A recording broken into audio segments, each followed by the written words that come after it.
In the studio with us this morning, one Mr. Craig Gass. Welcome to the show. Got in last night. Man, oh man. Oh, we had some fun moments to share, man. We got a huge week in front of us. Everything from Nickelback to Guns N' Roses.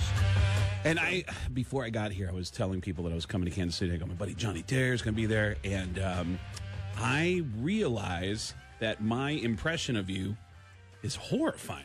Like, I can't. Sometimes I'll start to do an impression of somebody, and it'll stop at another celebrity in between. My impression of you, hey, what's up, guys? It's Bruce Springsteen. I don't know why. I can't get out of Springsteen. So all the stories I'm about to share with you are going to be Bruce Springsteen playing the role of Johnny Dare. Perfect. And we have some stories. I cannot believe Chappelle hooks us up, and we get to go. He hooks us up with amazing seats, and then we go backstage to hang out with Chappelle.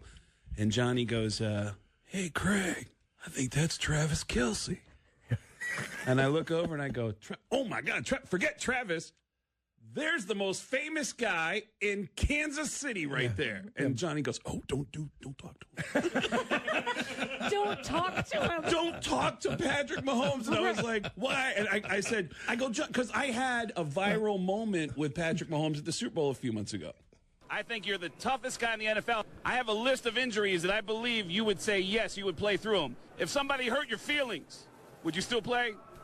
Yeah, Travis Kelce hurts my feelings like every single day, and I still play. So, people hurt my feelings. I probably would hurt the most, but I still play through it and try to get a win. You're better than me because somebody hurts my feelings, I'm going home. Right. Thanks, Patrick. Viral moment. Everyone ran it. ESPN ran it. NFL. The NFL put it on all their social media platforms. And not one of those pricks would say, and that's comedian Craig Gass. Which is it's a dick move. It's a dick move. Which is why I'm performing at Knuckleheads this weekend. Because I got to go into the gospel room and perform. But we're doing 5 shows this weekend at Knuckleheads, and all the info's at GetGas. So Patrick's coming by, and I don't have time to explain to him. I'm like, it's kind of, Patrick is so loved here. So is Travis Kelce, so loved here. But his wife, there's audio that nobody else would run that we grabbed after the championship game, and it's her just losing her mind, it's very funny. This is after the Super Bowl? No, this was after the AFC. AFC, that's right. Okay. Yeah. And she's with, it's the most awkward, fantastic thing. She shot a video and then she deleted it. It was Patrick's father, his brother, and her. She's losing her mind, rightfully so, but it's such a screech that you're like, oh, and then it goes to Patrick's father, who's very excited, and then Patrick's brother, who's trying to do something for his dad, like light it, and his dad was like, all but just going, "You're not the real son." So it starts like hey, light that baby, light it! Light it! Light that light it! I mean, it's not the best video. It was, what happens when we become purely excited. We maybe forget our facial contortions can become volume. And it's just a lot of volume with that. And then his dad is there, and I think it was Jackson. Was Jackson trying to light it? Yeah. But you could just tell his dad keeps turning away to anybody but the other son. Like he's like, "That's my goddamn son! Light his face, yeah. I just remember that. Now, that's one of my sons. That's my goddamn son. Hey, he was pointing at the field, not the kid trying to hug him. So I was like, I think that maybe it's not best if I think she might not care to party with me. I can't believe that I see one of the most famous people in America walking by, and I look at my buddy and go, "Let's go say hi." And he goes, "No. And I was like, "What?" And you didn't even explain it to me. I was like, what are you going to do, right? Like, I'm like, we're running audio that's not great. Like, I mean, just, you have to make your choices in it. You know how it is in this business. Am I going to do a show that I think is the funnier and the more entertaining one? Or I'm going to be friends with this guy's wife? Yeah. You got to make your choices. By the way, it dawned on me after we left last night, Chappelle ended his set with that crazy thing at the very end where he said, I'm really glad you guys came out. I got to be honest, I wanted to cancel tonight. I wanted to cancel this show because my wife's brother passed away 3 nights ago, something like that. Yep. Dropped dead. and he was a healthy man. And I didn't think I could do the show, but you guys made me feel great. And then, thank you, good night. And then he walked off, and then I realized that's why we didn't get a chance to see him last night because he said hi to Patrick and Travis before they walked out, and man, that show was amazing. No, he's the king. He's the king. Can I tell you about the first time I ever met Chappelle? I was at a comedy club that we all used to work at in the Village called the Boston Comedy Club, and I had one of the worst experiences of my life. When I started out doing stand-up, I was in Seattle. People would come down to the clubs, like all kinds of people come down, like local musicians and everybody. And I met these two guys who played college basketball for University of Washington Huskies. One of them was a guy named Todd McCullough. And when I started to become part of the Howard Stern show and I moved out to New York to be closer to Howard, Todd got drafted by the 76ers. And so he's playing professional basketball. Yeah. And first time he comes to New York to play the Knicks, he's like, hey, we should hang out. And we go out to dinner with him and 3 of his teammates from the 76ers. And after dinner, we're all going to go to the comedy club and check out a comedy show. And when we sit down for dinner, all of his teammates are like, so Todd says you're a pretty funny comedian. I was like, oh, my God, I am so funny. I'm so Todd, you haven't seen me in like a year. I'm hyping. I'm lifting this show. I go, oh my God, I'm like the funniest guy probably in the world right now. Probably like I'm hyping it. I'm like, oh my God, wait till you see this. I'm like, oh well, we can't wait to watch it. And we all jump in a couple different cabs and we head down to the comedy club. And when we get there, there's 2 audience members in the club. 2. So now we add 4. So right now in this room, you guys are half the audience that I had that night. And they handed me a microphone. They go, please welcome your next comedian, Craig Gass. And it's just, I literally am now standing in front of the people I just had dinner with going, so how you guys doing tonight?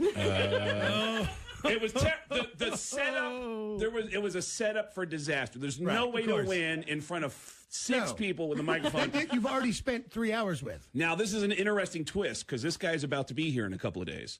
I walk off stage. Our doorman was Bert Kreischer. Oh, no. And I see Bert, and I go, oh, my God, Bert, every one of those players, they're all like, they all came to see. That was the worst show of my life. And he goes, well, maybe we can get Dave Chappelle to come in here. And I go, is Dave around? And he goes, dude, that's Dave Chappelle right there in the Jeep smoking weed. And I looked over, and this is 1998. Chappelle was famous for being in Con Air at the time. And I think for Nutty Professor. He stole the movie Nutty Professor. Mm-hmm. And I just knew him as a really funny comedian. So I walked up to the Jeep, and I knocked on the door, and I go, hey, Dave. Hey, my name's Craig. I'm a stand-up comedian. I got a couple guys from the 76ers inside. Is there any way we can get you to come in and do a set? And he goes, word? And I go, yeah, is that all right? And he goes, yeah, man, let me get some smokes. I'll be right back. And he gets out of the Jeep, and he walks off, and I'm like, oh, my God, Bert, he's coming up. He's going to come up. And I was like, all right, cool. And right at that moment, a group of 6 businessmen walked by, and they said, hey, is there anybody famous going up tonight? And I say, yes. Actually, in like 5 minutes. And they go, oh, you're just trying to take our money. And I go, no cover. Get in. Come on in. Now we've doubled our audience. We got 12 people in. Chappelle comes back, walks up, and he did a 90-minute set for 12 people in there and leveled the place. Now, what's interesting is the guy that was scheduled next, and I don't know if any of you know who this guy is. His name is Dave. And he was on The Real World Season 2 in Los Angeles. No. And he was the first person in reality TV to get thrown out of a show because he tried to pull bed sheets off of a girl, one of his roommates, who was just wearing her bra and panties. And they were like, what are you doing, man? He got thrown. He was a stand-up comedian on the show, but was very angry throughout the whole season until he got kicked out. That guy, Dave, walks up to me and Bert and goes, you going to tell this guy to get off stage? And we were like, who, Chappelle? No. And he goes, does he know I'm next? And we're like, yeah. So angry Dave decides, you know what? I'm going to walk in front of the stage and I'm going to eyeball Chappelle just to let him know, like, get off the stage. So Chappelle is sitting down on a stool, smoking a cigarette, which you're not supposed to be smoking indoors. And Chappelle is smoking a cigarette, and he goes, yeah, man, I just, hey, that's the dude from the real world. What the And the guy from the real world turns around and starts yelling out a plug for some movie he's in. He goes, Family Reunion, Warner Brothers Pictures, August 98. And it got really quiet, and Chappelle goes, well, we'll be sure to look out for that. And then the guy, Dave, starts yelling in the middle of the club and says, hey, it ain't easy being a black man in the entertainment business. It's hard being black and being in entertainment. I'm trying to do what I can. And everybody got dead silent, and Chappelle goes, hey, man, I agree with you. I agree. And you know what? What he's saying is true. It is hard being a black man in the entertainment business. Of course, it is harder for some, more than it is for others. I was like, oh my God! Like, this guy, Dave from the real world, was coming at him with pure anger. Oh, and Chappelle, like the Matrix, was going, like all the bullets were just flying all around him. And then he gets off stage, and I was like, Dave, thank you so much, man. That was so wonderful. And he goes, hey, man, is it cool?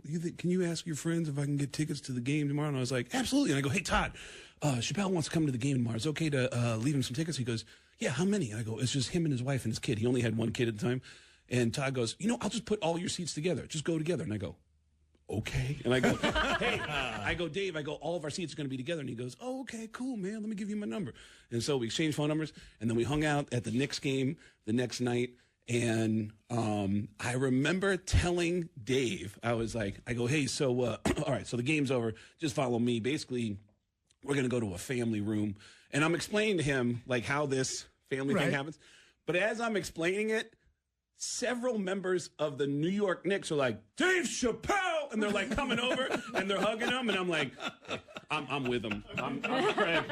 I'm with Dave. My name's Craig Gass. This is what you're going to expect, Dave. I know you've probably never been here before. I'm going to tell you how this cool thing's about to go down. And like literally somebody from the Philadelphia 76ers, I go, yeah, so the Sixers have a family room. We're going to go to the family room. And somebody walked up and said, hey, Allen Iverson wants you in the locker room. And Dave goes, oh, that'd be great. And I go, yeah, we could probably, I'm okay with that. We go, like, yeah. No idea. And then, and he just continued to be this really nice, I knew he had a place in Ohio. And I remember, I reminded him of this the last time I saw him. First time I did a show in Ohio, I did a show in Cleveland. And I called him and I said, hey, Dave, I'm in Cleveland. And I'm performing this weekend at the Improv. So if you want to hang out, or if you want to do a set, you can come down and hang out. And when I saw him recently, I said, do you remember what you said to me? And he goes, no. I go, you go, Craig, do you know how big Ohio is? I didn't realize he was hundreds of miles away from Cleveland. And but yeah, great. Last night I was excited to introduce Johnny to Chappelle, but after hearing how he ended the set, it was like, all right, I get it. I know. But, man, your description of what happened last night, though. The seats? The seats? Yeah, Johnny was hyper-focused on that. He goes, you hear that? You hear the guy behind us? He's yelling. But I'm going to burn this place to the ground. But the guy literally threatened to burn the place to the ground. Yeah, and the one guy who looked like a grown-up Beavis. Yes. He looked like a grown-up. He had like a really angry face. Oh, yeah, his wife's like, don't. Yeah. Don't. Yeah, and he's just the third largest car dealership in Michigan. Whatever, Oh, the angry guy. Yeah. He had front row or second row, and he's now sitting on the floor. Oh, I've never seen that. Oh, they oversold it. There were supposed to be X amount of seats in a row, and there were not. So if you were supposed to have 28, there was only 25. So that means all 6 rows were missing 3 seats. Mm-hmm. And dude, we were just sitting there like this, like, dude, just don't get up, Craig. If they do, they'll make us leave our seats. Oh yeah. Just stay where we're at. And then some people were nice, some people weren't. Some guys made the right play, sat at the wall in the back because there was a single seat available, and they put their girl there, and then he'd just go sit at the back. I'm like, well, that's some self-preservation. Mm-hmm. That was well. But yeah, the angry used car salesman, overly tan dude with the Affliction style dress shirt. Yeah. He was, and then even his hair looked mad. He had that short white guy straight up hair, like angry, like I can't imagine what he paid. Oh, overpaid if he was paying for somebody all of it. Plugs and all for the spray tan. You needed to pay for some anger therapy. Ooh. Man, he looked great last night, though. Chappelle lost some weight. Oh, dude, he's yoked. I mean, he's really, it's the weirdest thing. I kept looking at him going, man, his arms are giant. he's really, like, formidable. Yeah, I've always been, like, even before he got famous, I was always, like, blown away by his unique perspective. He always saw things so differently. I had heard hundreds of comedians talk about Michael Jackson and do the same kind of Michael Jackson jokes over and over again. And then one night, I saw Dave at a club, and he put up this argument of, like, Michael Jackson was on trial for his second accusation of molesting a kid, and Chappelle said, man, I feel bad for this guy. I do. I feel bad for Michael Jackson. I know that's probably not a popular opinion, but I know this guy is sitting in court every day looking at this kid going, man, you were dying of cancer, and your dream was to meet me. So I invite you in my home, and I feed you, and then I put my mouth on you, and this is how you repay me? What the hell is wrong with you, man? And what happened to you dying in a few weeks? Every time I see you, you put on another 5 pounds.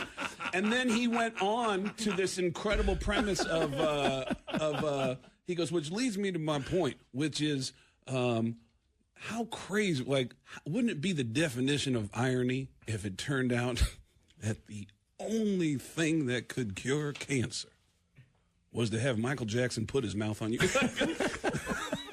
Dude, he is, and you don't want to heckle him. You don't want to yell stuff out. Like he is. Chappelle is with arguably the greatest comedian working today. And I feel like everything I'm doing right now is leading people to believe that if they come to Knuckleheads, they're going to hear a Chappelle tribute. It is not me doing Chappelle's material. Come out to Knuckleheads. The tickets are at getgas.com. It's going to be me with a lot of stories that we'll be getting to. And you're gonna hang out all week, right? I'm here to hang out. So Gene Simmons is going to be here. Paul Stanley's going to be here. I know. It's Sam Kinison. Dude, Sam, literally, F&G, who you're just meeting for the first time today, like it's 3 or 4 times. He's like, do you think he'll be doing Sam Kinison? Are you a Kinison fan? Well, I've watched it before, but your impression is so good of him.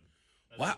Well, that's how old are you? I'm 38. I was going to say, young guy. He's very young. He's got his little hair knob thing. Did I ever tell you about that incredible interview with Kinison that Bob Costas did, where Bob said, I couldn't believe Bob Costas used to do a late night show after Letterman. Do you remember that? No. And it was just one person in front of him. He would just do a full 30 minutes with one subject. And he had Kinison on his show, and he opens by saying, Sam, I used to watch you at the Comedy Store back in the early 80s, before you were famous. And back then, your entire act was based on that day's obituaries.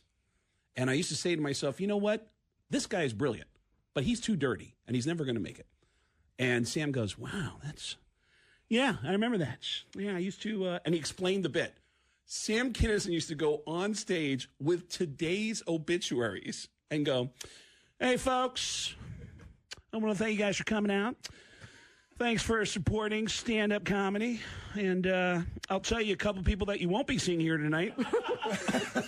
You just start reading the names of people who just dropped dead. And you go, like Esther Goldberg.